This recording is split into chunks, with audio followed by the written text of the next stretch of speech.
Okay, we'll call the meeting to order this morning.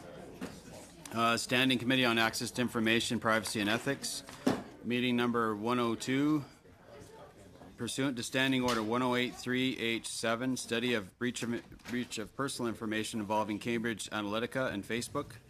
This morning we have witnesses Colin J. Bennett, Professor, Department of Political Science, University of Victoria, and we have as an individual Thierry Gasson, full professor, Department of Political Science, University Laval. And then our second hour, we have the Mozilla Corporation, Marshall Irwin. So we'll start off this morning with Mr. Bennett. Thank you, Mr. Chair. Can you hear me okay? Very well. Yes. Hello? Yes, we can hear you. Yeah, go ahead. Thank you very much, and good morning. I'm delighted to be with you again today, and to appear with my colleague, Professor Giasson.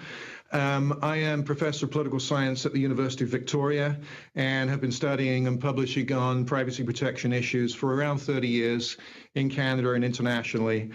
And in 2012, I co-wrote a report for the Office of the Privacy Commissioner on the use of personal data by Canadian political parties. And since then, I have been researching the nature and influence of data-driven elections in Canada and overseas, and warning about the implications for privacy and other democratic values.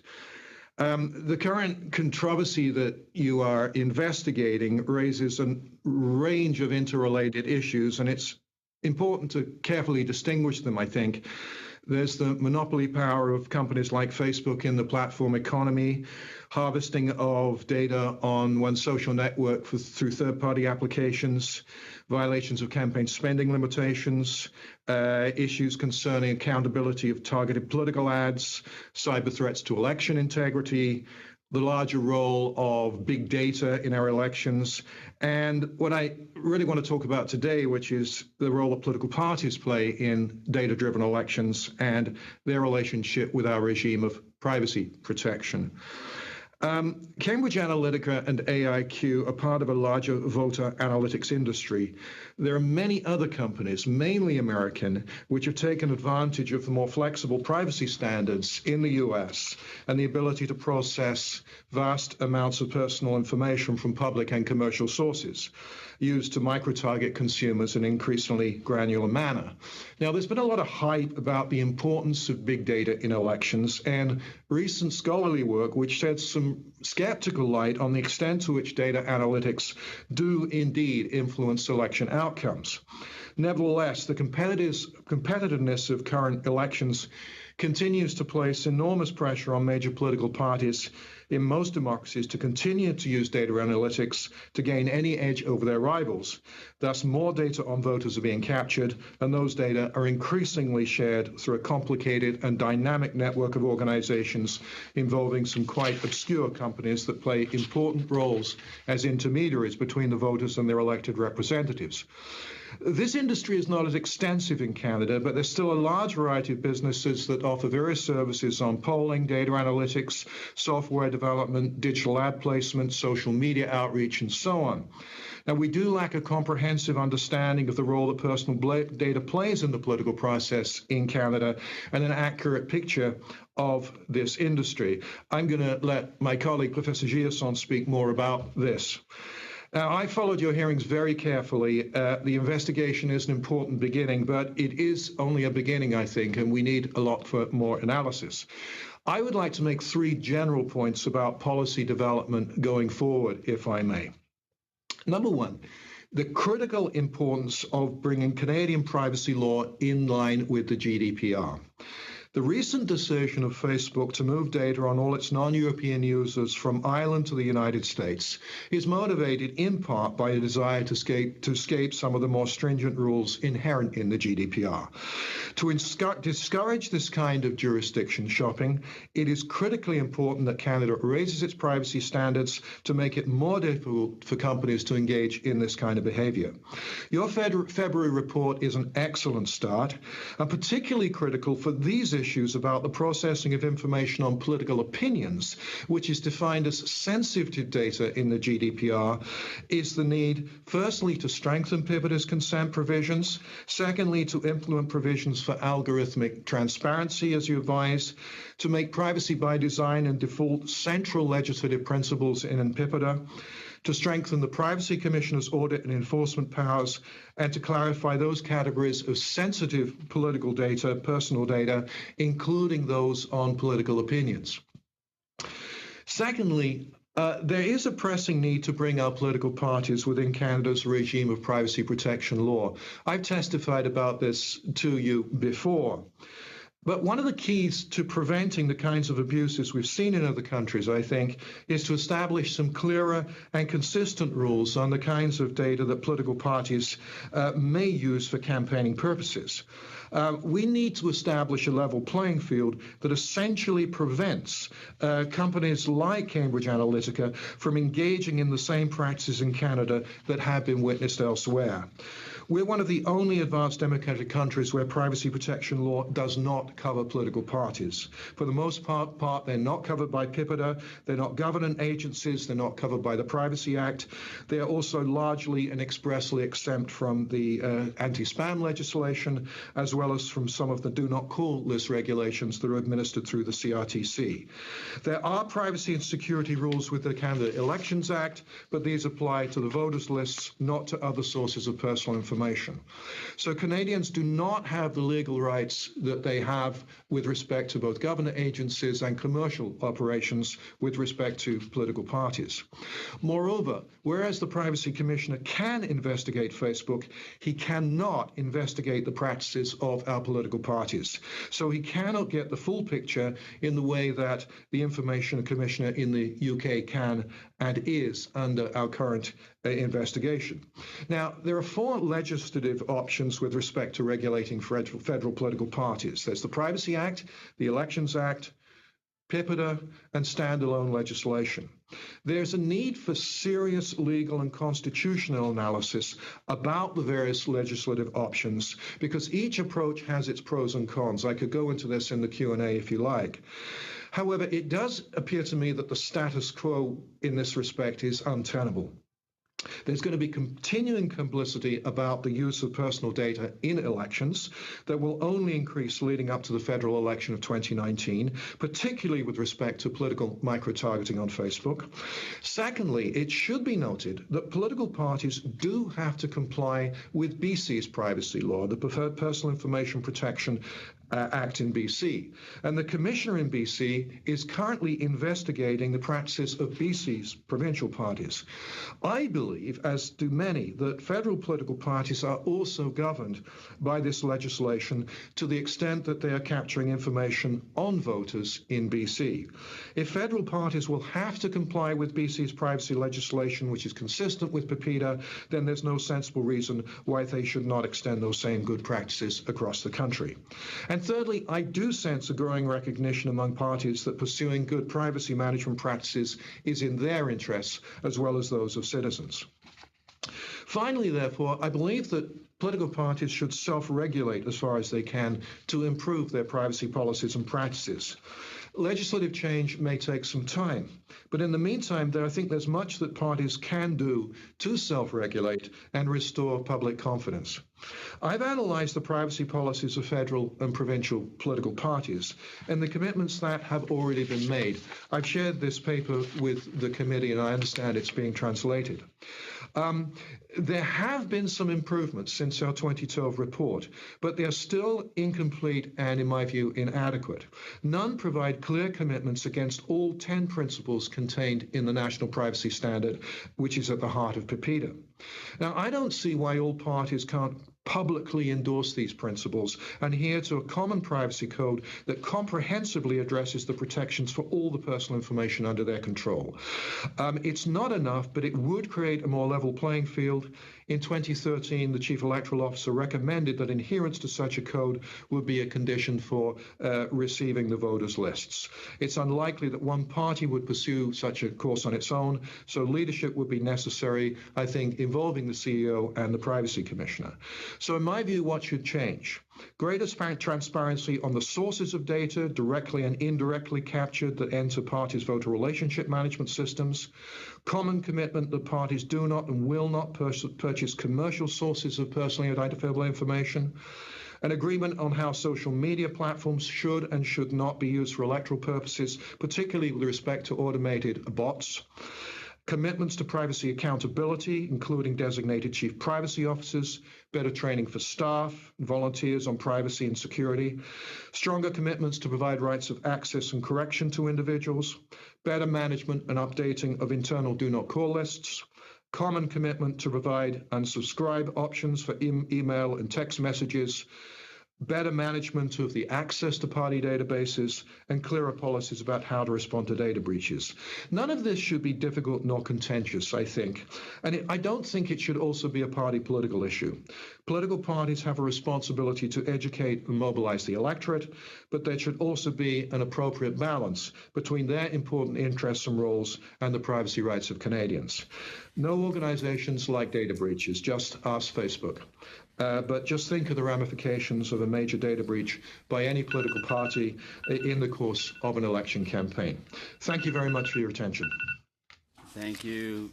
Thank you, Mr. Bennett. Next up, Mr. Gasson. 10 minutes, please. Merci beaucoup, Monsieur le Président. Merci aux membres. Thank you, Mr. Chair, and thank you to the members of the Standing Committee. My name is Thierry Giasson. I'm a full professor with the Department of Poli-Sci at Laval University and director of the Groupe de Recherche en Communication Politique. First of all, I'd like to thank you for your invitation to share with you the findings of some of my work on how political parties collect and use data from digital tools and media. I'd like to recognize the importance of the study you began a few weeks ago, further to the media exposure about Cambridge Analytica, and possible ramifications for Canadian citizens. I don't want to repeat what my colleague has just said. I will limit my statement to how political parties currently collect and analyze digital and data in Canada and Quebec. Many of you are already familiar with these practices. However, as your proceedings are public and the average Canadian citizen is less familiar with these practices, I thought it would be worthwhile to explain them for the general public. My presentation focuses on three areas. First, some of the current practices for collecting personal information that political parties use for electoral marketing purposes or for political communications. What types of personal data do they use? How do they compile it? Second, I will introduce the objectives associated with analyzing this data and the analysis methods preferred by the parties. To answer the question, why do political parties analyze data on Canadian voters? And last, I will go over some of the implications, risks for Canadian democracy associated with using Canadians' personal digital data. What is the data collected by political parties and how is it collected? First, it's important to say that the collection of data is part of a political marketing that's a system that's in place in Canada for more than 30 years. Political marketing involves an in-depth analysis of segments of the population so that election decisions can be made that will help the party identify the electoral districts and segments of the electorate to focus on during the election campaign to generate votes. The entire process is intended to help the party gain votes. The purpose of political marketing is to create more target voter messaging and ultimately to win elections. The more accurate and extensive the data, the higher the quality of the analysis will be. For many years, election marketing was based on survey data and discussion groups. But in the last 10 years, parties have begun to integrate personal data collected online. Why? Because this data is often geotagged through postal codes. This is often used in social media, and this gives the political parties a very precise level of data on voters. It's almost granular. All these forms of data are added to analysis platforms and run through various mathematical procedures or algorithms. We'll get back to that in a moment. The political parties collect information in three main ways. Personal information. First, a few months before the election is called, Elections Canada or other provincial election bodies give parties access to all personal info on the voter registration list. Names, addresses of citizens. To this initial data, the parties then add aggregate data from national surveys carried out by market research firms or by Statistics Canada, as well as research that has been produced by firms such as Statistics Canada. This data may be volunteered or it may be provided to political parties without the citizens' knowledge. The political parties collect information when, for example, voters provide their email address, postal code, or phone number on the party website, when they attend a partisan event, or when they sign an online petition sponsored by a party on a specific issue. This information is given willingly to the political parties by citizens. However, most people don't know what the parties do with this information, and the parties are not required to tell them. As my colleague explained. Next, parties can collect information on voters by studying users' social media usage. Social media companies offer all their corporate clients, I'm talking about Facebook, Google, Twitter, offer their corporate clients various forms of aggregate data about how people react to the messages they see. These companies also offer consulting services to political parties to develop targeted communication campaigns for specific subgroups of users. Lastly, and this is rare in Canada, political parties can purchase personal digital information on Canadians through specialized companies in that field. They sell data on, for example, the consumption habits or debt levels of customers.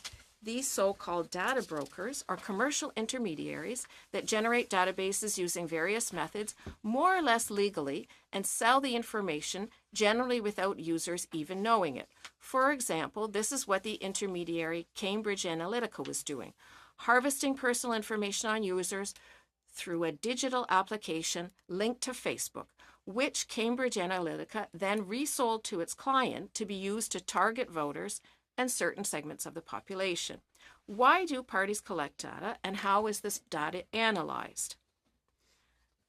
As parliamentarians and active members of your political parties, you are well aware that Canadian political parties are seeing a drop in membership and funding. And at the same time, voters are more flexible in their party loyalties and more critical of our political institutions. Many strategists I interviewed in my research told me that leaders of Canadian partisan parties have to overcome major organizational hurdles to win an election in 2018. In the last 20 years, they've turned to political marketing and digital communication to try to generate new human and financial resources. As political marketing integrates into contemporary campaign development in Canada, it does so in a context of major technological change. Election preparations and political marketing combine both traditional approaches to political organization and emerging approaches that involve a variety of off and online platforms. This situation influenced by the technical innovation used in the American elections of 2008 and 2012, Canadian political parties now give more weight to digital tools in preparing the election. A new category of strategists has integrated digital tools with party organization management. These strategists include web developers, social media strategists, software engineers, and their job is to think of tools and collect and analyze online data and develop communication strategies, digital strategies that will make it easier to work on the ground. These digital strategies are now at the very heart of political election processes. In 2004, the Conservatives were the first party to use a voter analysis system linked to a database with personal information on Canadian voters. The NDP and the Liberal Party, leading up to the 2015 election, developed their own data analysis tools named Liberalist and Populist, respectively. Data analysis and segment profiling is done using computer-based algorithms that identify the co-occurrence of socio-demographic and political characteristics among voters. This information is aggregated in databases. The parties collect this info on voters in a permanent database, particularly through online advertisements and social media such as Twitter and Facebook. Political parties pay these companies to have access to the metadata of their subscribers. Geotagged information from social media provider provides the parties with information on users' socio-demographic characteristics, how often they visit the platform, and what they like. Political marketing leads the parties to develop target election platforms tailored to individuals.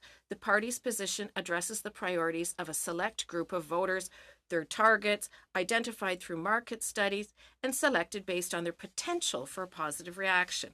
For example, this target approach led the federal Conservatives to make niche commitments: tax credit for tools for people in the trade, the universal child care benefit, eliminating the federal long gun registry. Once again, technology is used for communicating these hyper-targeted messages. The political parties' targeted election communications rather ensures that party messaging reaches the micro-audience it is intended for. Everything done online, including connecting and analyzing Canadians' personal digital information, has an end goal of getting the parties in direct contact with individual voters and persuading them to get out and vote. While the context in which election campaigns are developed has changed significantly in the last 20 years, the primary objective is still the same: to get voters into booths. The goal of winning the election will always be the driving force behind what they do. While they do help political parties overcome the strategic challenges associated with changing political context, these emerging election practices undermine the quality of our democracy and civic duty. The growing use of political marketing and voter analytics is taking place behind closed doors. This restricts both the representation of interests and information sharing, therefore progressively diminishing the concepts of the common good and public debate. Exercising citizenship, Mr. Giasson. You just about... I'm just about done. 30 more seconds, and okay. We better move to questions. Thank you. Parfait.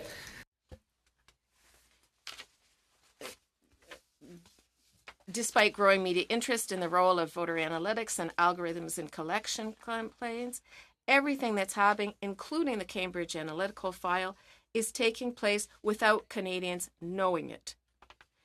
Given the scope, unaware of the extent and the effect of these practices on their own lives and on our democracy. I'll ask you, members of the committee, thinking about these questions, to try to provide solutions to the government to have a framework for this data use, and so that Canadians understand what is being done with their data. Thank you. First up for 7 minutes, Mr. Erskine-Smith. Thanks very much. Thanks to you both. So I want to start with transparency in advertising. And Mr. Bennett, when it comes to, to both actually, when it comes to the targeted nature of ads, I mean, we've always had targeted ads in politics in different ways. People advertise in specific magazines because they think that readership is more likely to respond to a message indicated in your opening comments. I mean, if there's a particular issue that a Canadian might be interested in because they've got kids or because they own a gun or whatever the case might be, messages get targeted and really always have. And it's oftentimes information not collected digitally but collected at the door. A real issue seems to be the transparency in the targeted nature of these ads. And I don't know if you're familiar, Mr. Wiley was just before Congress and proposed some recommendations for transparency in political advertising, but perhaps you could speak to the importance of transparency and what that transparency actually looks like in practice. Perhaps I'll defer to Thierry first on that. Merci pour votre question. Thank you for your question. I think it goes to the very heart of the issue that interests you and interests the population as well. There is no transparency right now. Can you hear me?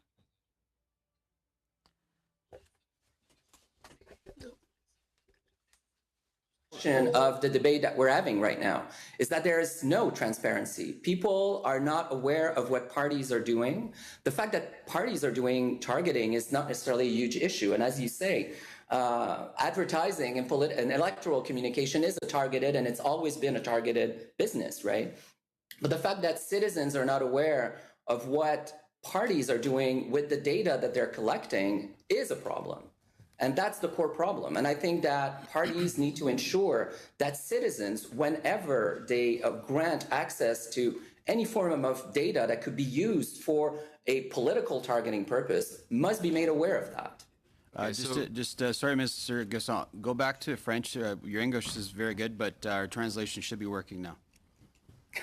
Oui, alors je disais que on va répéter la même chose. I was saying that the heart of the question is this issue of transparency. There has always been targeted communications. Can you hear me now?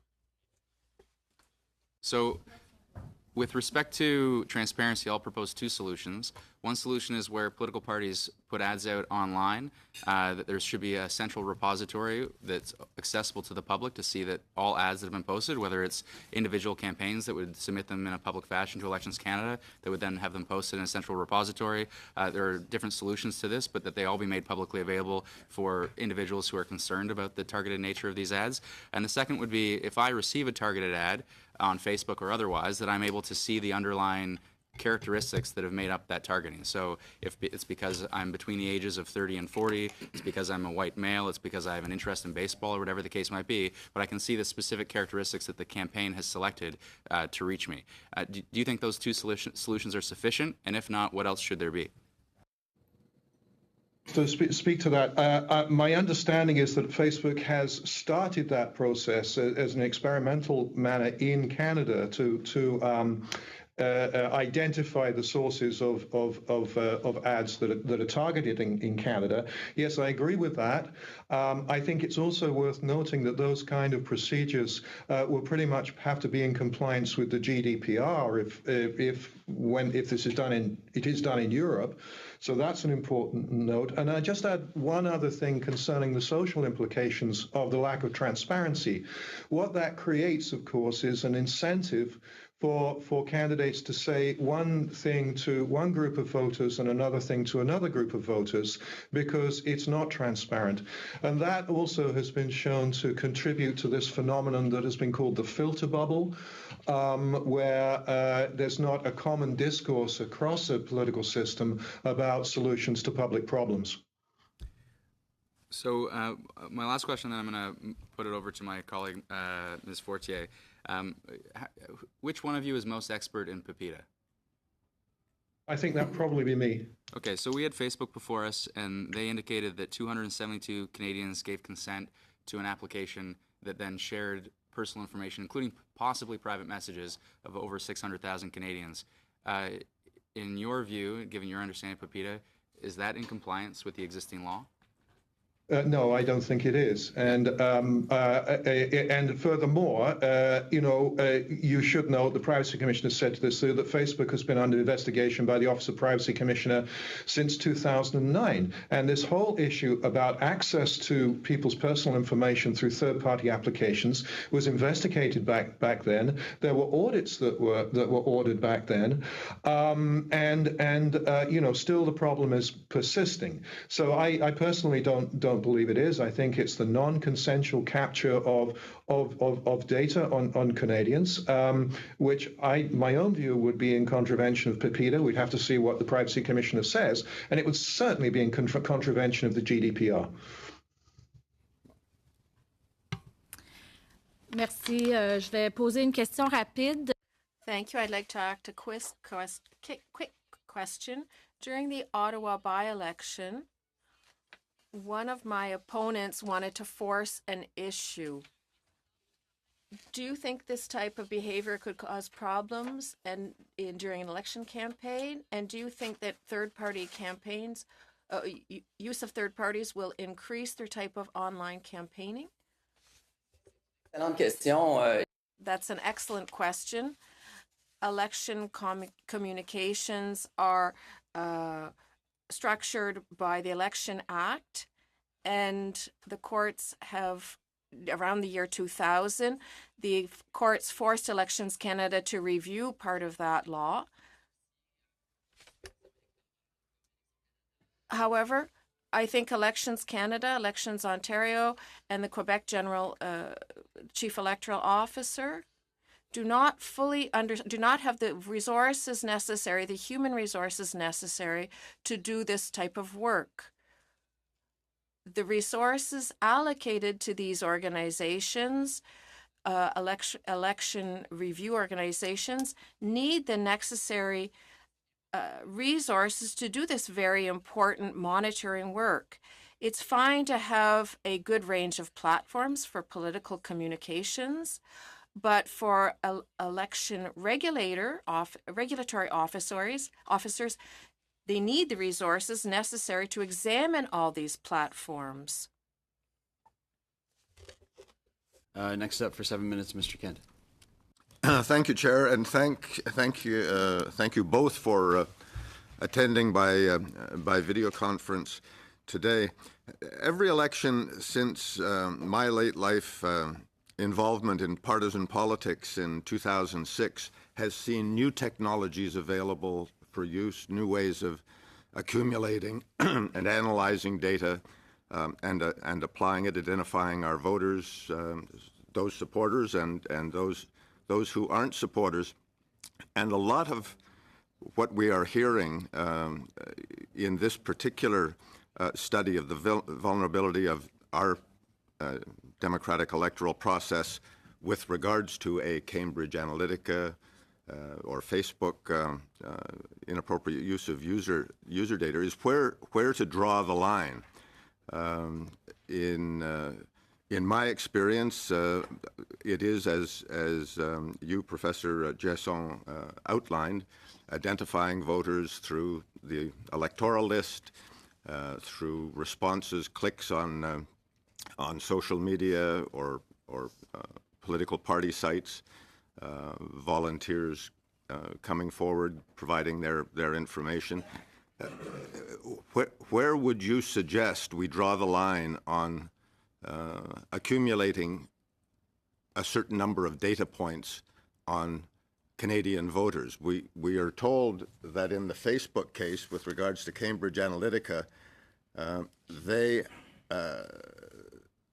accumulated in their so-called information warehouse as many as 5,000 data points on more than 230 million Americans. Obviously, to be applied in a way to compromise, to interfere with the democratic process through the vulnerabilities or the preferences of those social media users. Where would you suggest we draw the line in Canada? Moi, je vais vous appeler. I'll ask you to understand that an election process in 2018, 2019, or 20 is not the same as 20 years ago. I think you summarized that well in your comment. There are things that political parties could decide to no longer do, or that could no longer be allowed. The use of social media data should be, in my opinion, not allowed, should not be allowed. All the data that is collected from citizens through visits to your websites or organization websites, through online petitions, should be accompanied by disclosure of what you'll be doing with that information. So the citizens clearly know that if they leave their phone number or their address, their postal code, this will be part of a database, and you'll be using that for targeting to be able to better target voters who are interested in your campaign. Currently, they do not have access to this information. Citizens don't have access to this, and that leads people such as me, researchers, to say that political parties are spying on citizens, collecting their information without them knowing it. and playing with public opinion during the election campaign.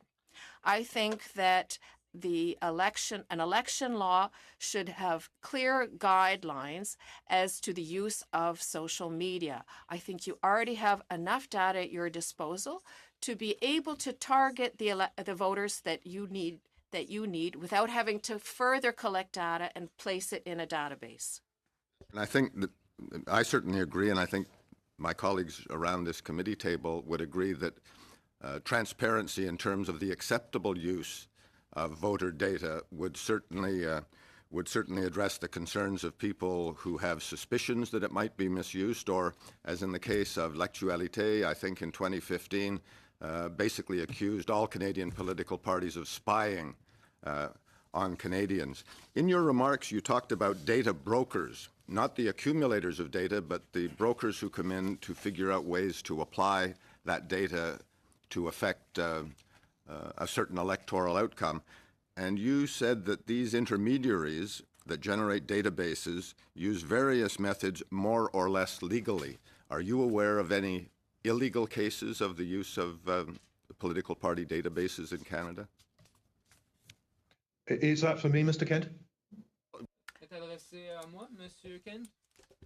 Oui, allez-y, Professeur Bennett. One of the problems of the lack of transparency is you don't really know where the illegality might be.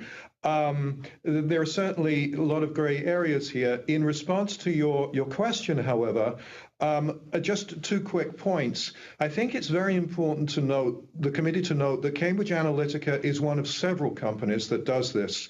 Claiming that you have 5,000 data points on citizens is actually not uncommon. There are several companies that I could point to in the United States that do similar things. The thing that I think people that brought Cambridge Analytica to public and media attention was their use of psychographics, which I think most Canadians would really feel crossed a line. But again, I'm not sure that it will actually be illegal. The 10 privacy principles, the 10 PIPEDA principles, provide the guidance here, in my judgment.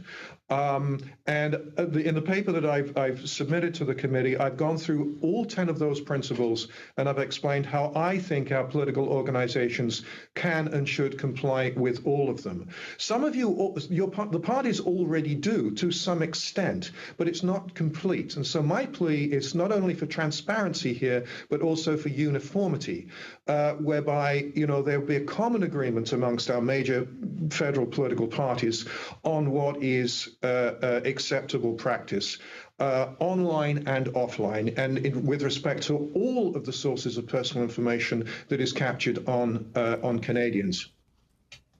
10 seconds. 10 seconds. I'll hold my next question for the next round. Thank you. Professor Jasson, you had a... Yes. So based on the research and the interviews that I've done with strategists from federal parties and Quebec-based parties, the purchasing of third parties' data or information broker is very rare. The only instance that was documented by a few colleagues of mine, and it's what the Conservatives have done by buying some data from third parties on consumer habits. But we don't know if these data were collected illegally or not, but I would presume that they were not. But from the testimonies that I got in my research, this is a very, very exceptional practice, and it's not common. Next up for 7 minutes, Mr. Massey. Thank you, Mr. Chair, and thank you, gentlemen, for appearing today. If I could follow up with the 10 standard principles, and unfortunately we don't have the paper in front of us. Do you include in that submission a grading of the different political parties, and would it be fair to say that the larger political parties have, I guess, an advantage, or at least, I guess, a more probable case of being able to meet those standards for financial reasons, being, say, for example, having internal supports and money used to ensure that those standards are actually met? My question is specific to that: is how does another party get started in Canada if the encumbrance is too much with regard to that, and how do we not stymie democracy for that? Good question.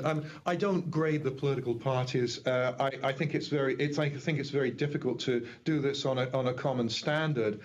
I'd say this: the experience in BC, where political parties have had to comply with our legislation, which is, pretty much based on the PIPEDA principles, has been quite encouraging. And one of the things that it forces parties to do is to consider internally all the different sources of personal information that they have. One of the difficulties with what I see at the federal level is that it's not clear what these privacy policies apply to. Some of them are based on data that's captured through the website. Some of them are more general. To your point about smaller political parties, I actually think this is a way to level the playing field in a way to allow smaller political parties into the game more effectively. This is one of the effects of social media as well. It should not be a costly compliance exercise. But opposed to that argument, of course, is the cost of the data breach. And any organization that's suffered a major data breach will know that the costs of that are far in excess in terms of finance and in terms of reputation of the costs that they'd have to put in up front to develop a clear privacy code and to develop some transparency for the Canadian electorate. So you ask an extremely good question, and it needs formal analysis, but that would be my response at the moment, Mr. Massey.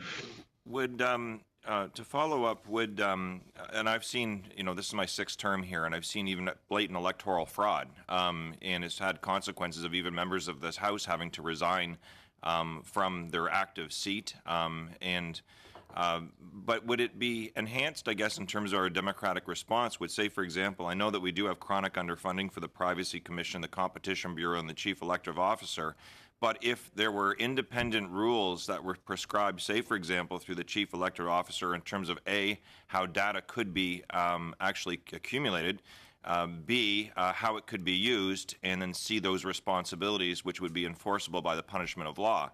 If that was done, set by an independent body like the Chief Electoral Officer with an enforcement mechanism with them, in an ideal world, would that be the way to actually govern a set of rules that would actually then be applied across any either established political party or one that would actually try to find roots in Canadian democracy? I think that would be one approach, yes. But my plea is for some more detailed legal analysis on this. I think one of the dilemmas here is that the Chief Electoral Officer knows political parties and knows the regulations on political parties, but is not necessarily resourced and adept at dealing with privacy issues. The Privacy Commissioner has those skills and resources, but doesn't have the legislative mandate to do that. So it falls between the cracks. The other institution, which is, of course, responsible here, is the CRTC.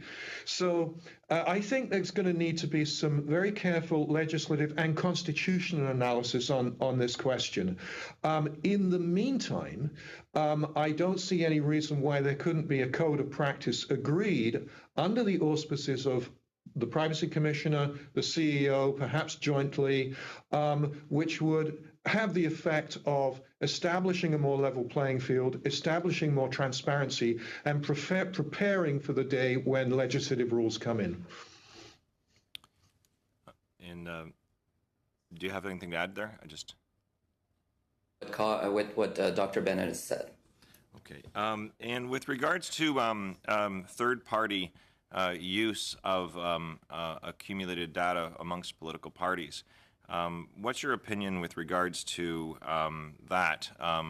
One of the things that I have concern about, and I think that Canadians do in general from the Facebook and other data accumulation models, is the unknown factor about where data can go and how it can be used, and then ensuring, like, it would require a major policing effort to try to even enforce such laws. But at any rate, I guess, how egregious do you think that is to democracy, and the fact that political parties actually can either bring in third parties or use third parties to augment or support or use the data that they have?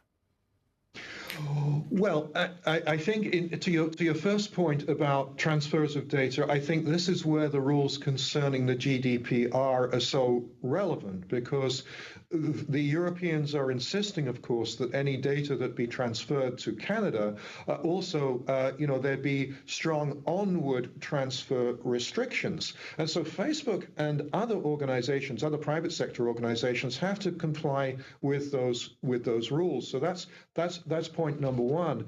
But I think also with respect to the rules about consent and political parties, I think bringing the entire ecosystem, if you like, into the similar set of rules would allow an organization like the Privacy Commissioner to see the entire picture in the way that the Information Commissioner in the UK at the moment, Elizabeth Denham, is able to do. 30 seconds. I have 30 seconds. So I guess spying, you mentioned spying. Spying's more of a proactive approach as opposed to a recipient approach based in terms of the data. Can you maybe highlight where you think that political parties might be spying? At least that's my interpretation, is that requires more of an overt effort as opposed to just accumulating data and using it. And this is not necessarily... go ahead, Colin. No, go ahead. No, go ahead. Go. I mean, these words get thrown around in the media, and of course, they're not necessarily accurate. I think that it's that lack of transparency and lack of trust which creates that kind of discourse. I believe that political parties have a fundamental and important role in our democracy, and they need personal data in order to reach out to Canadians. But there needs to be a balance struck, and the Pipita principles, I think, provide exactly the right set of standards by which that balance can be effectively struck. And moreover, when they were developed back in the 1990s, and I was sort of part of this process, it was the application of those flexible principles to situations exactly like this that was anticipated when they were developed. They then became part of PIPIDA. So that would be my answer to your question, sir. Thank you, Mr. Massey. Next up for 7 minutes, Mr. Saini. Good morning to both of you gentlemen. Thank you very much for appearing this morning. Mr. Guillasson, I want to start with you if I could. I was very interested in a study that you did, and you notated that study in the Canadian Journal of Communication. And it was a study during the 2011 election campaign where you had McGill students and you put them through different political ads, negative and positive, and you measured their response physiologically and also cognitively. And I just wondered if you could just kind of review the results of the experience and also the difference that you found between a positive and a negative ad. D'accord. C'est une expérience qu'on a menée. It's an experiment that we carried out to find out if negative campaign ads generated different reactions in people compared to what we call promotional ads in the field, or you might call positive ads when you highlight your program, your team, your record, rather than attacking your opponent. And what we noted is that negative ads generate more attention. The heart rate goes up. We measured the heart rate of the respondents, their skin reaction, and we also asked people to immediately after seeing each of the ads to say what their first impressions were spontaneously. It's a method that's commonly used in social psychology to measure the how much cognitive response is elicited. And election ads that attacked the respondents' party tended to generate stronger reactions. The respondents tended to come up with arguments for against the ad, the negative ad.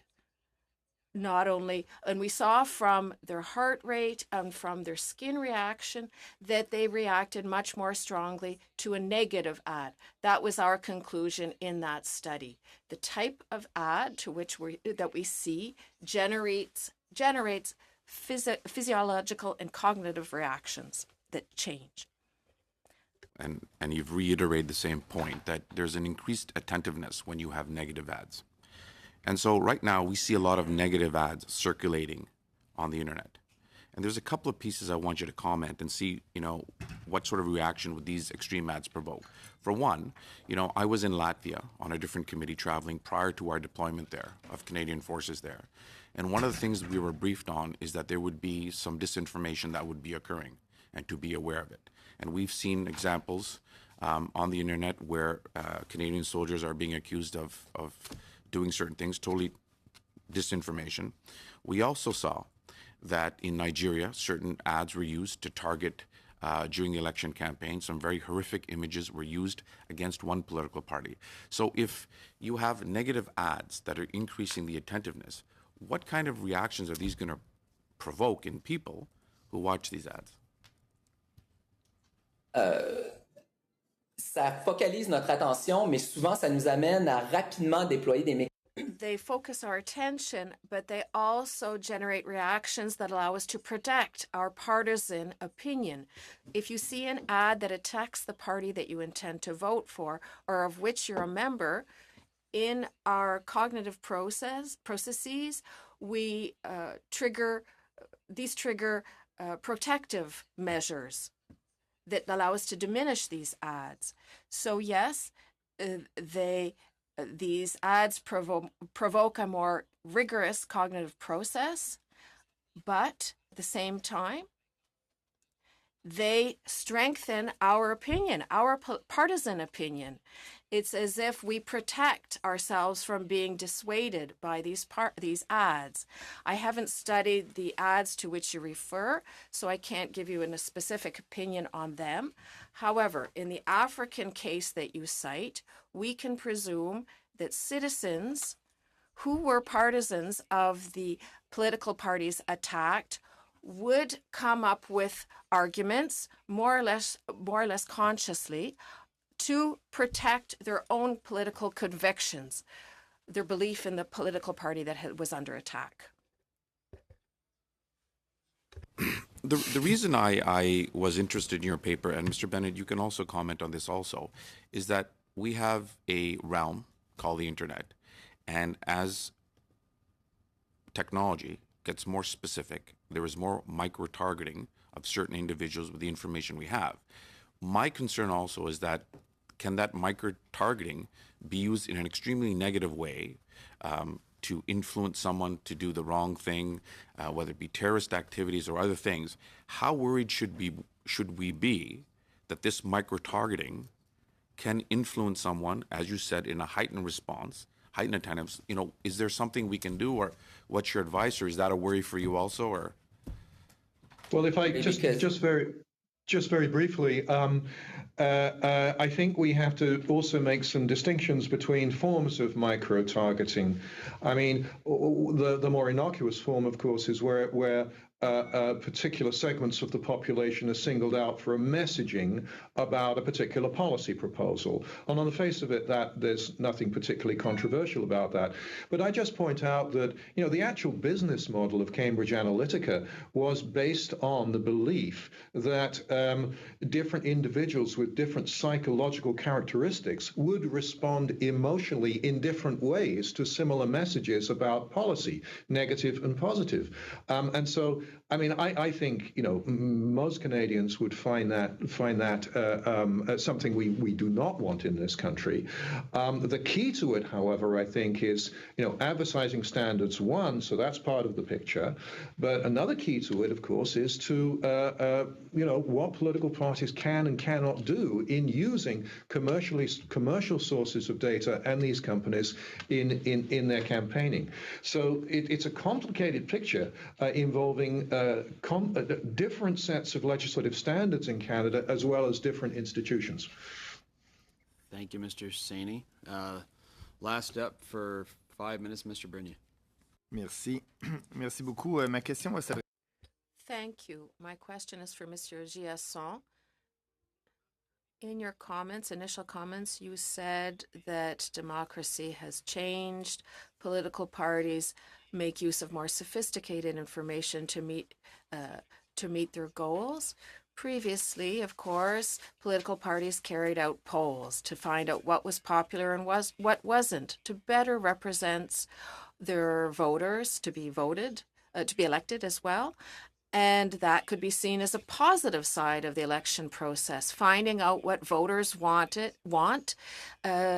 so that that party can win the election. That could be seen as a positive thing. When a poll is carried out, normally the polling firm must state its name, so the respondent knows that the poll is being carried out by such and such a firm on behalf of such and such a party. Today, the method is more sophisticated. You go onto internet to come up with very, very targeted policies. Now, this could be for better democratic representation. The problem that you've underscored is that there's no transparency. People don't know that political parties are using information to, in quotes, better represent them and to have policies that would find favor with the majority and thus have the party elected. When you're talking about transparency, to allow political parties to continue to poll public opinion, I think, which is a positive thing in a democracy, in my opinion, how can we ensure that we have more transparency? Do you have an idea of laws or rules in Canada that must be modified so that people know what they're dealing with when they click on an online petition, for example? I'd say that the quotation marks that you use to say, to represent voters are significant. Some people would say that this data is not used to, quote unquote, represent citizens, voters, but rather to target them. I think you're playing a bit with words, Mr. Banier. It's not all of the electorate. You know very well that when a political leader appears before Canadians, he's not speaking to all Canadians, or he or she is not speaking to all Canadians, but to some Canadians for whom these political issues are important. And the leader is not addressing other members of the population. This is based on analyses, etc., to elicit a strong reaction for this party. So the use of quotes in your comment just now was very important. So yes, data is being used. Transparency is very important in this issue. I think it's, in fact, the issue that's at the heart of this problem that we're discussing today. I think on one hand, we need to review the Elections Act, how political parties can collect data. We also need to look at the part concerning research.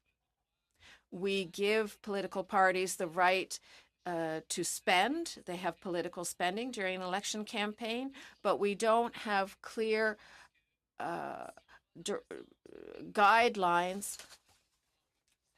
If we allow political parties to use data, this should be clearly stated, and there should be guidelines or directives concerning this use. There's also the question of privacy, the Privacy Act. I think the data should be regulated by these laws, by the privacy law and others.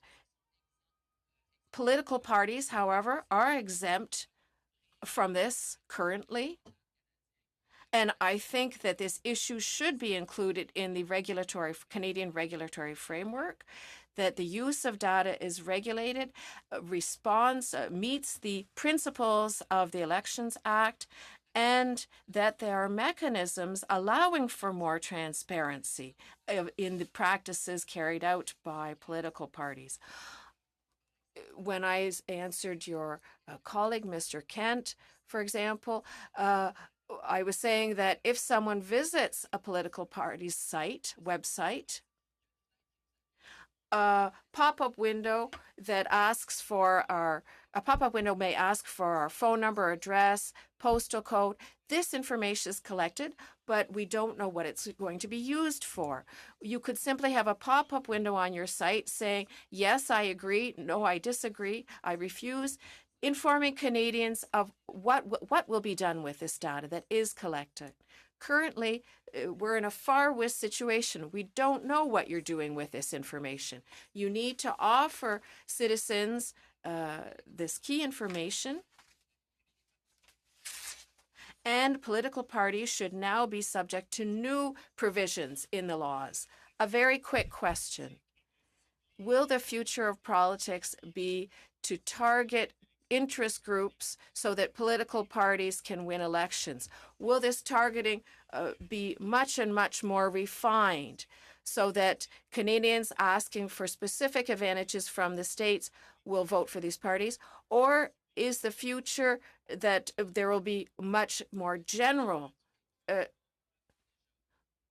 parties, including yours, are already doing this? Professor Bennett, you put up three ideas, policy ideas. I think the first one, if I understand, was that our Canadian policy should be in line with the GDPR. Second one is you'd like to see political parties brought under PIPEDA. What was your third point? Did I understand that you'd like to see a voluntary code of ethics? Is that what you're promoting? In advance of legislation, I think legislation is necessary, but I also think that requires some analysis. PIPEDA applies to commercial organizations, principally. Political parties are not commercial organizations. There is an argument that to the extent that political parties are purchasing data on consumers commercially, that they are indeed subject to PIPEDA at the moment to the extent that they're engaging in those transactions, but that's maybe contentious. And so my point is that there are four ways that one could go here. There are four legislative regimes at least: the Elections Act, Privacy Act, PIPEDA, standalone legislation. I think PIPEDA provides the principles. But I'd like to see the Privacy Commissioner, frankly, do some analysis on this and come out with some recommendations, perhaps jointly with the Chief Electoral Officer. My point is that that's going to take some time. In advance of that, I would like to see the political parties declare publicly that they comply with the 10 privacy principles in the national standard. I think the NDP has already said that publicly, but I'm not entirely clear. And the final point I'd make is this. When it was revealed that Mr. Wiley had worked with the Liberal Party, there was immediately a debate in the media about that.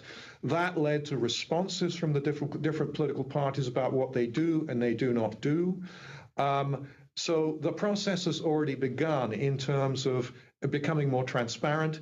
And I would like to see that extended so that every political party takes a good, hard look at what political data they capture on Canadians, how they capture it online and offline, and do exactly the same kind of good due diligence, privacy management that is expected of the commercial sector. Just a simple thing, you see a pledge to follow the principles as an intermediary step before we get around to getting proper legislation. Would like to see actually a code of practice. This was actually recommended by the Chief Electoral Officer a few years ago in his report, and that code of practice would be a condition for actually a compliance with that code of practice would be a condition for receiving the voters list. I think it's an interim step. I don't think it's enough because I do think you need to have the ability of a third party like the Privacy Commissioner to investigate if there's complaints. But I don't see why that couldn't be done initially. I believe in understanding what Minister Scott Bryson said publicly, that the government is looking at that option. And I think it would be an interesting first step. And I'd also emphasize what I said about British Columbia, that there's going to be, I think, increasing pressure on political parties in BC because of our law to comply with the legislation here. And if that occurs, then it only makes sense for political parties to comply with the same standards across the rest of the country. It shouldn't be difficult. It shouldn't be contentious. But that has been said about other issues, I realize. Thank you. Go ahead. Yes, thank you. Mr. Giasson, I believe it was you that you were talking about the GDPR, and one of the elements was algorithmic transparency. Can you explain how parties are using algorithms and what that transparency would look like? Je pense que c'est plutôt M. Bennett qui parlait du GDPR, mais I think Mr. Bennett was talking about the GDPR. However, I was talking about the algorithms and analytics in my presentation. What parties do, as I mentioned, is that they collect data from different sources. This data is aggregated in databases and then processed through algorithms or statistical analyses from social sciences, regressive analyses, etc.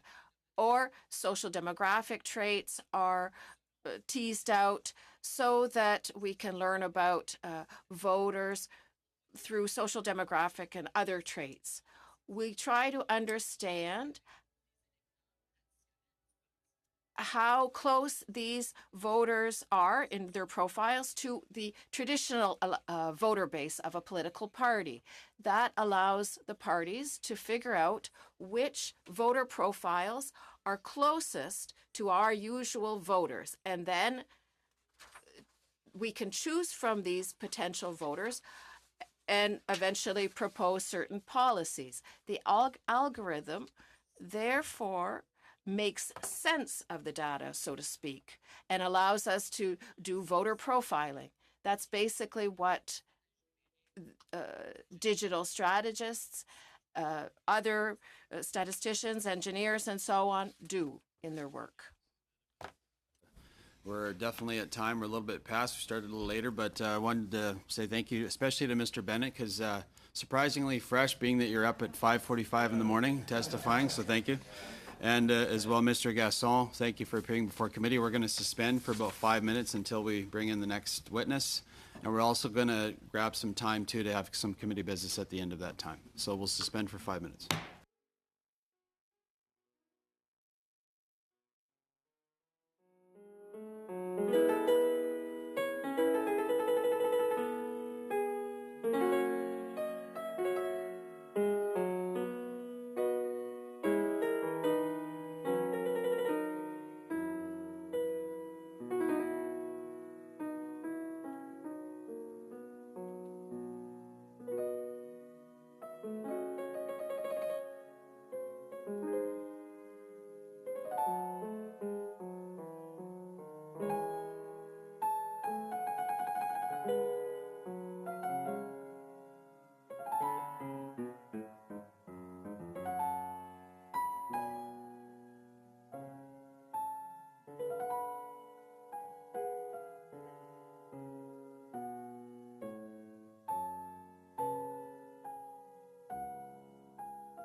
Hey, I'd like to welcome everybody back to Standing Committee on Access to Information, Privacy and Ethics. Now we have before us the Mozilla Corporation, who's being represented by Marshall Irwin, the Director of Trust and Security. Mr. Irwin, go ahead for 10 minutes. Thank you. Today is a challenging time for the internet, particularly as it relates to the collection, use, and sharing of people's personal information from the web. These challenges are demonstrated by the breach of trust involving Facebook and Cambridge Analytica, but they are not unique to those companies.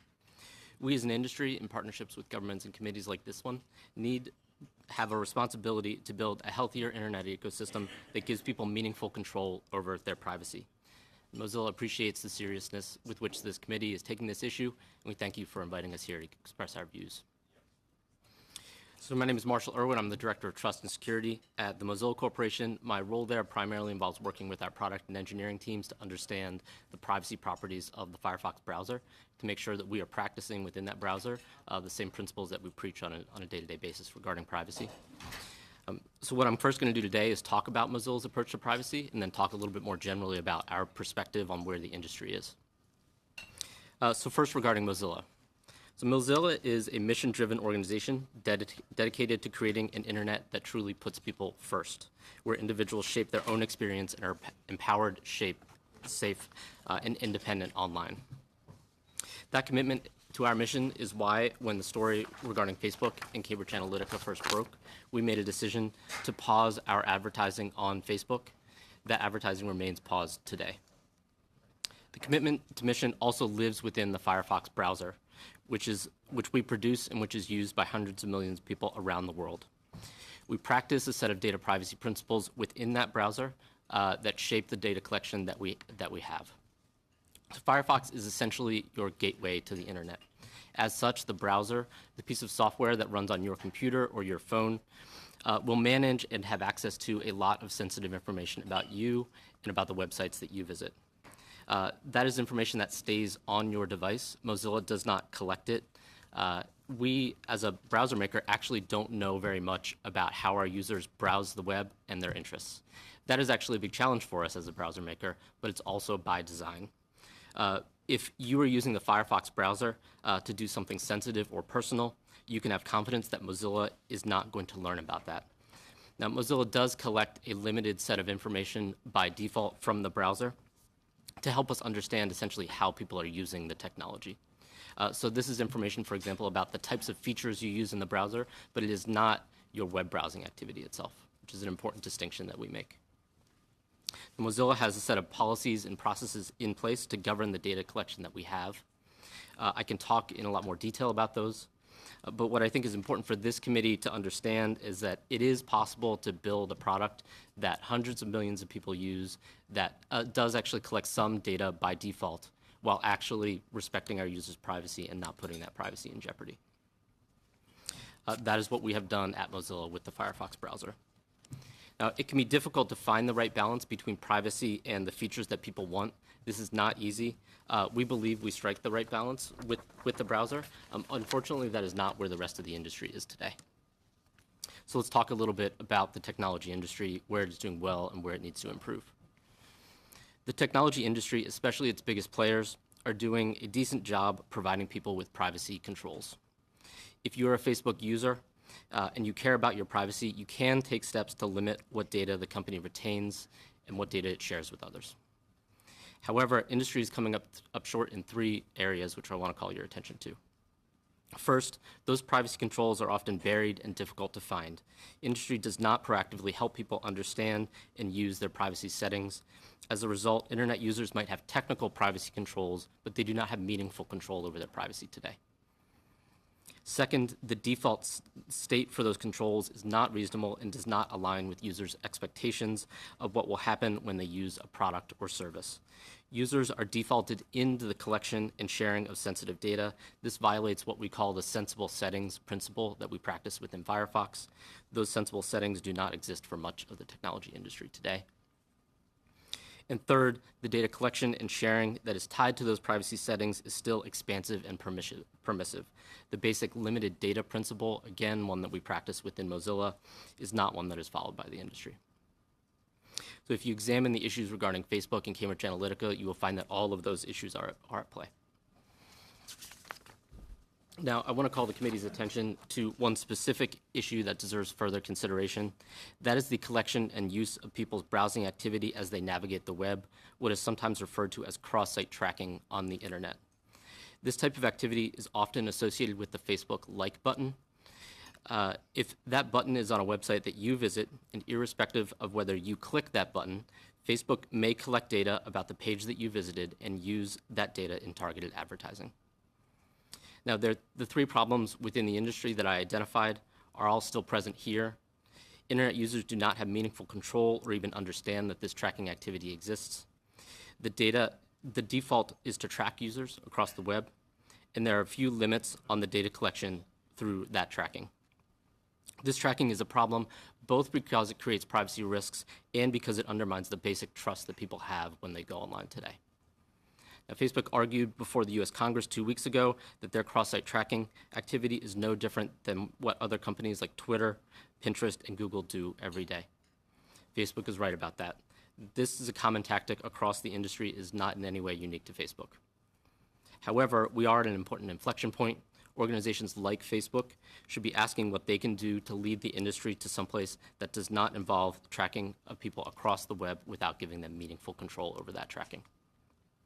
And there's a critical role for committees like this one to play in pushing Facebook and other companies to explain their cross-site tracking activity, to state plainly whether they believe their users understand and have meaningful control over that tracking, and to articulate what they are doing to lead the industry to a better place on this issue.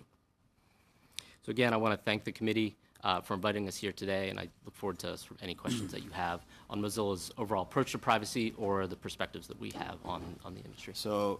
So thank you for your testimony. I just want to say to committee members, with the time limitations that we have, if we go to 7 minutes times 4, it's 28 minutes, but we have to be crisp. So first off, Mr. Erskine-Smith. Mr. Picard. Mr. Picard, my apologies. Thank you, merci. Thank you for being here. I'm happy to hear about what the way Firefox is working, because I do use Firefox. But when we use Firefox, it's just getting at someone else's page. When I end up on Facebook, when I end up in Amazon or whatever page, what is the role of Firefox while I'm looking at other pages? Is it still on, and does it still kind of monitor my activity, knowing that first, I am at Facebook, and second, what kind of activity I have on Facebook since I'm using your browser? So when you are using Facebook and you navigate when you're using Firefox and you navigate to Facebook, the browser is still on. It is still running on your computer.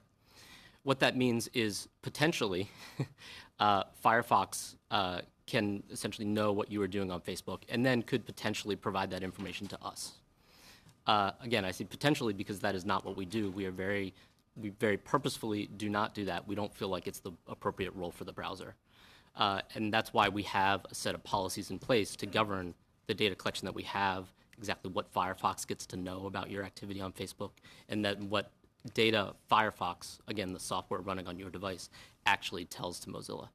And as a result, like I said, although potentially of any browser really can monitor your activity and then disclose that activity to the company that makes the browser, that is not the position that we are in or want to be in. We do not want to know about your activity on Facebook. If you allow me, I'll switch to French on my French constituents. I'll let you put your earpiece on.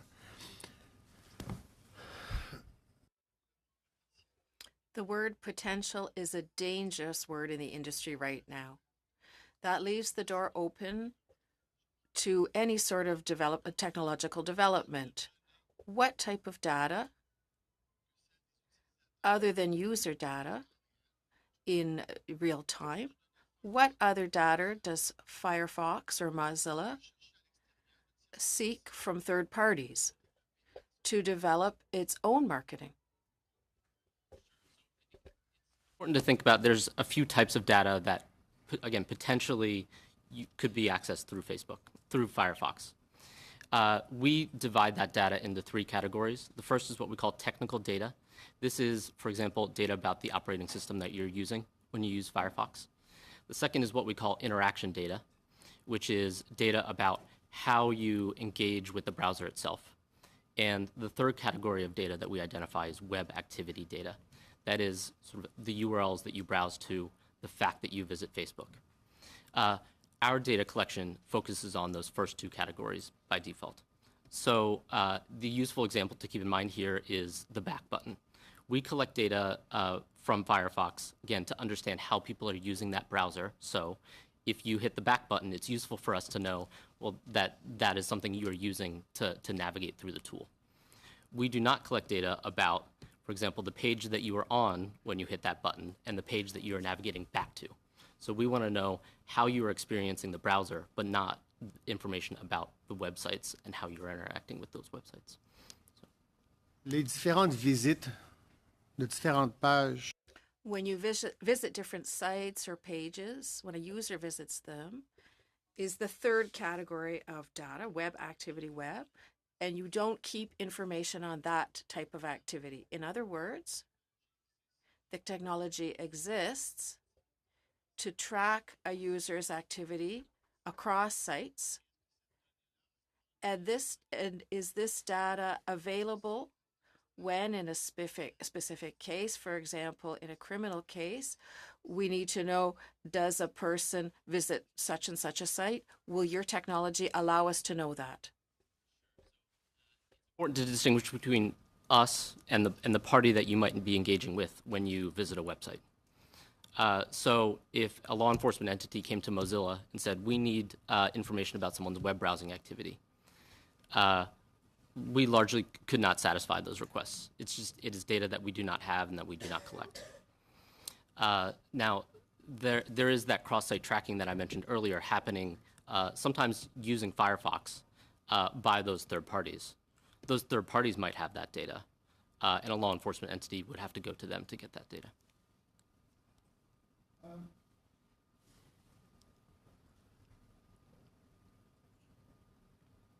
Comment je vais... How could I? No, I'll ask the question another way. Why would I have to give private information, whatever type it may be, to a service from which I don't receive a service offer or a product offer? For example, let's say I use the Mozilla browser and I use my social network on Facebook. I use that service to speak to people, get information, and I'm not really getting anything back commercially. However, if I sign up on my bank's website, or if I buy a book from Amazon, I have to have the product delivered. If I have a transaction with my bank, it's normal that I would provide private information, personal information. So from the get-go, why would I be providing this information? If I don't need to provide information to that browser, why would the browser have the means to collect this information that I've never agreed to? Firefox have the means to do that. So we don't. I mean, again, that's, Firefox is a piece of software running on your computer. And as such, like any piece of software running on your computer, it has the potential to do a lot of things. The question is, what does it actually do? And it doesn't actually collect that data at all. Is that? Mm-hmm. Yeah. Alors, dans ceci dit, this being said, do you have a recommendation? From what I understand, your business is perhaps different from the rest of the market in this respect. Do you think that the type of service you offer should be a model, a possible model for service providers who do not have commercial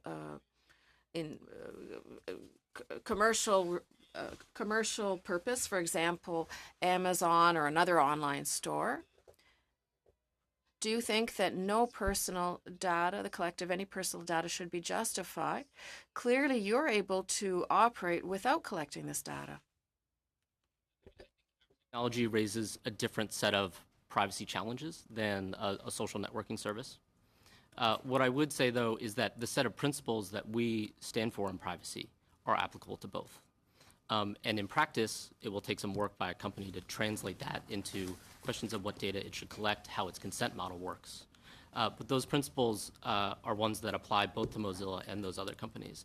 And I think we, over the last essentially 2 decades, in really seeking to make those principles meaningful within the browser, have successfully built a product that is very respectful of people's privacy. And I think if other companies were to take those principles and translate them into their technology, they would be able to do the same. The technology itself might raise a different set of issues and will questions about sort of what the consent model is, what data is collected, what data a company learns and what is not going to learn. Those answers will vary based on the actual technology, but those principles I think still apply. And again, by practicing those principles, that is what has allowed us to build a browser that we feel like is actually quite respectful of Thank you, Mr. Picard. Next up, Mr. Kent for 7 minutes. Thank you, Chair. Thanks for being with us here today. Over recent years, but particularly in the last 6 or 8 weeks, there's been an awful lot written and opined upon with regards to the rush and the focus by social media companies to use new technologies, evolving technologies, artificial intelligence, to add to their business plans and their profitability.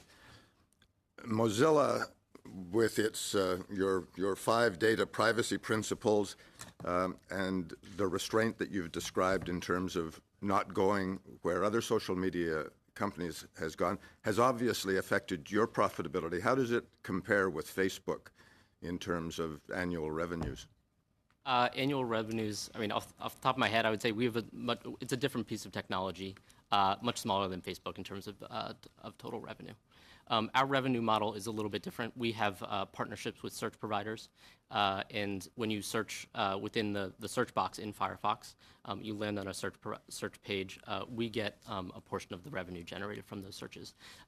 It is, yeah, I mean, our revenue is much smaller than Facebook's would be the short answer. When Mozilla withdrew its advertising from Facebook, what was the primary reason? Was it the unwillingness to be associated with Facebook and as the scandal was evolving? Or was it fear that that your advertising was vulnerable to abuse? I would actually give you a slightly different reason, which is we looked at the settings, the third-party data sharing settings that existed within the Facebook platform when that story broke, and it was clear that at a minimum, those settings were not sufficient or transparent and possibly not accurate. Also, as I mentioned, there's overall across the industry a problem with the default state of those of settings. I think you could see that in where those settings were that day. So the default was still set to sharing fairly expansive data with third-party app developers. So when we looked at those settings, we thought this is just not the right level of, it doesn't appear to be accurate or transparent, and the level of sharing is still too broad. And we thought this is a moment where we can take a stand and say we are not going to advertise at a minimum until those settings are fixed. You, your biography tells us that you began your career in the intelligence community. You worked for 5 years as a counterterrorism and cybersecurity analyst and have done work for the Congressional Research Bureau on national security agencies' surveillance, leaks, and legislative changes.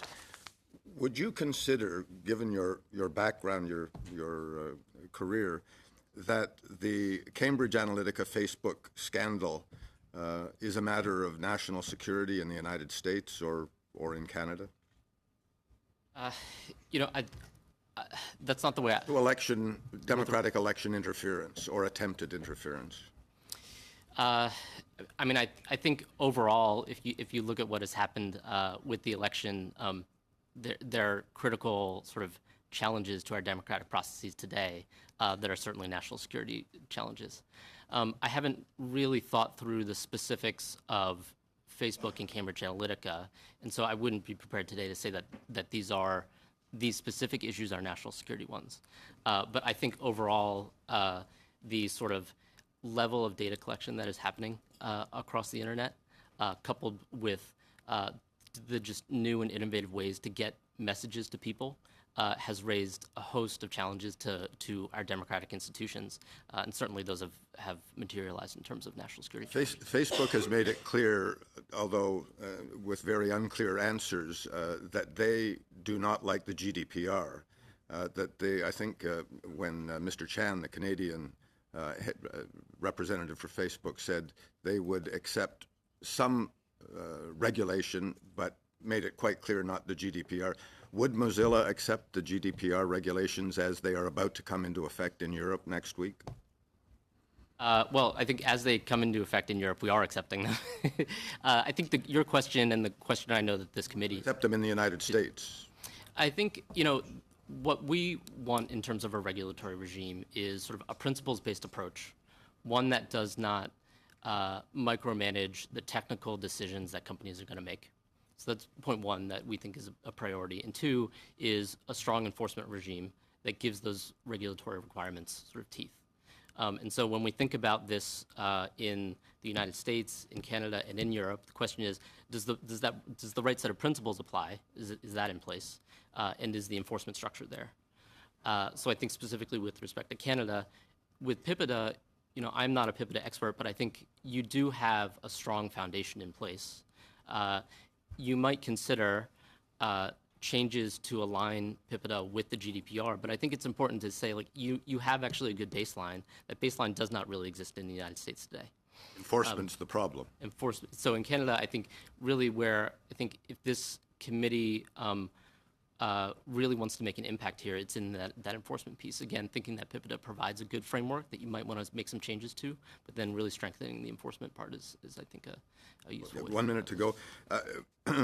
With regards to the ownership of browsing data, Mr. Zuckerberg made it, well, he didn't make it absolutely clear, but in his testimony in Washington, he said that the content generated by a user is owned by the user, but he was very fuzzy with regards to browsing history.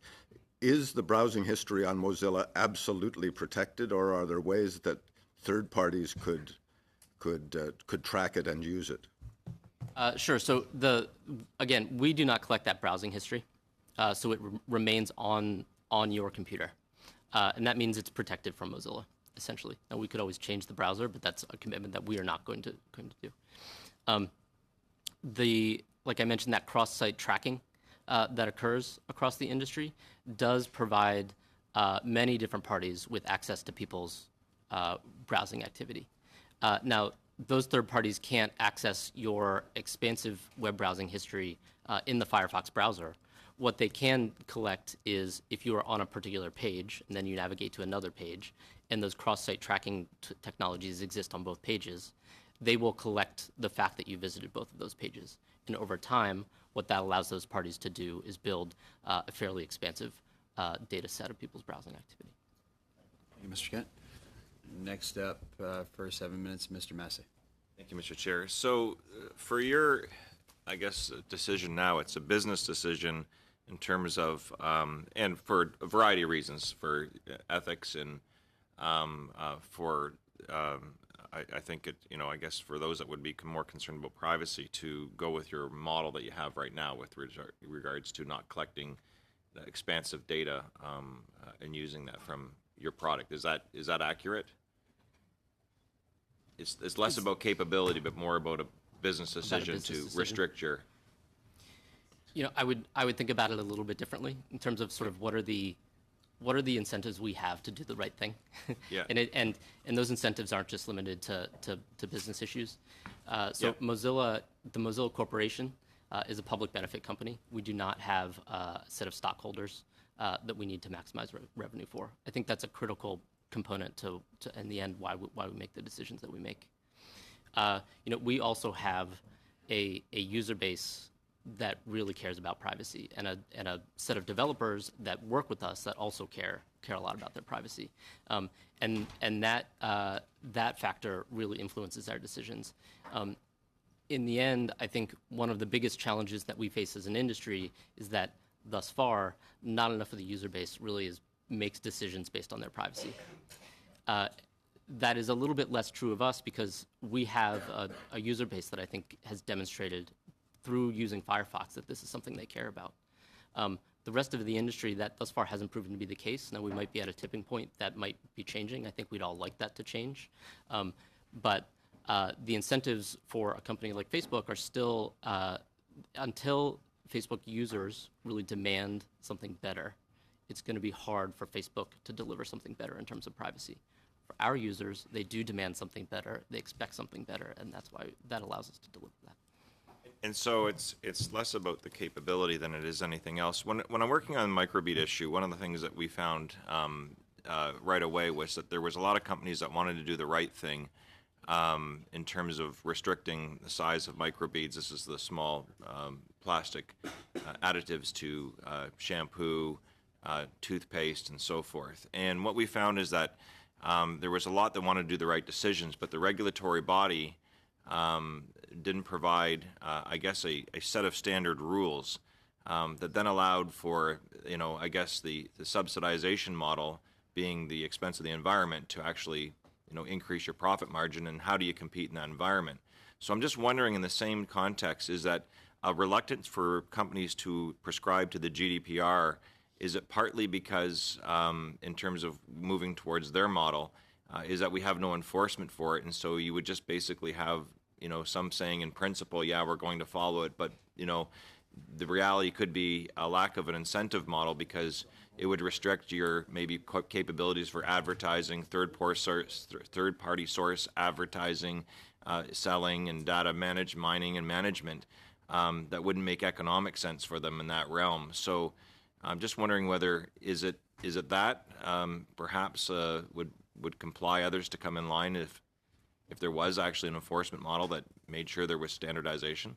I mean, I think that's a useful way to think about it. Again, what are the incentives that a company faces to get to a better place? Again, we have a user base that really cares about these issues. We have a model. We are a public benefit company. Those factors really anchor our decisions. So your question is, what are the incentives that other companies are going to face? And I think, again, the two incentives that you can create that might not have existed thus far are, one, sort of, again, if users demand it, that's going to change the incentives a lot.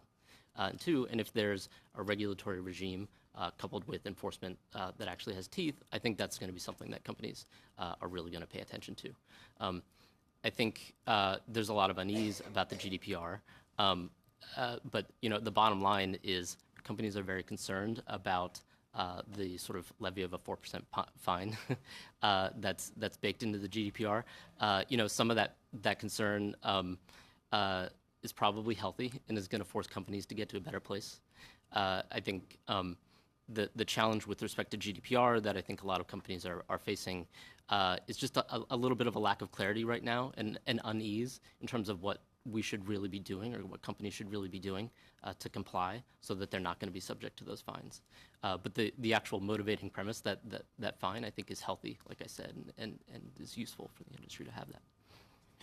And lastly, with regards to Firefox in particular, in terms of, you've articulated the development, the implementation, and the kind of the corporate culture around that element is what grounds it in terms of protecting privacy, and actually does rate it fairly well for those things.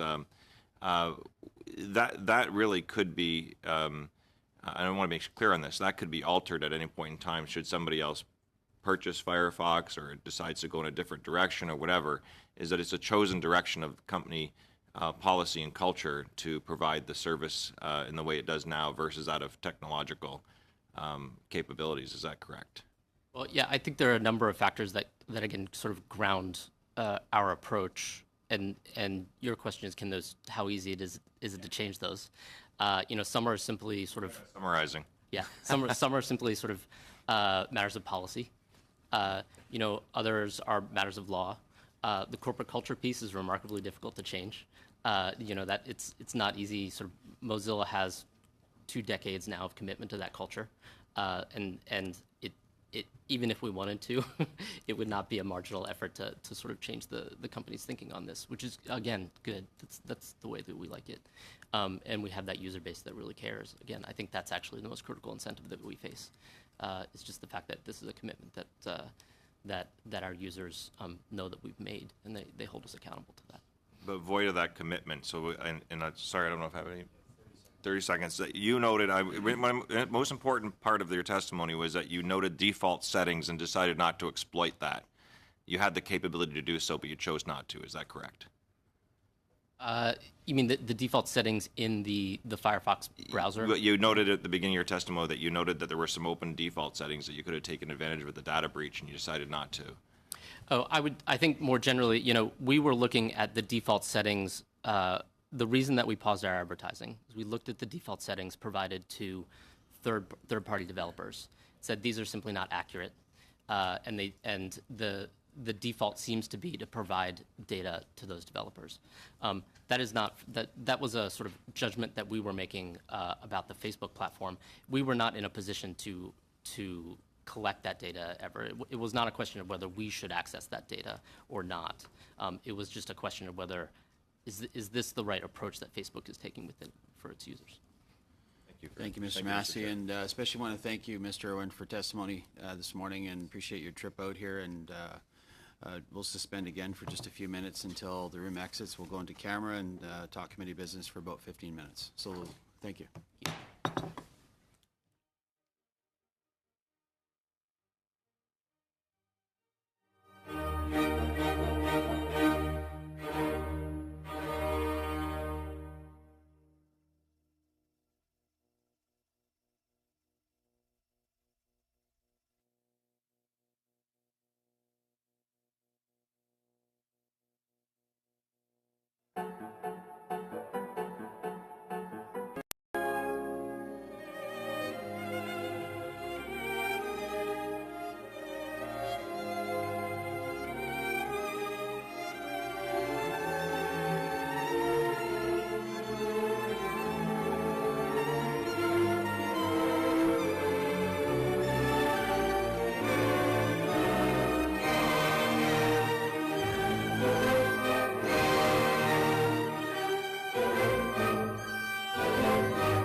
Thank you.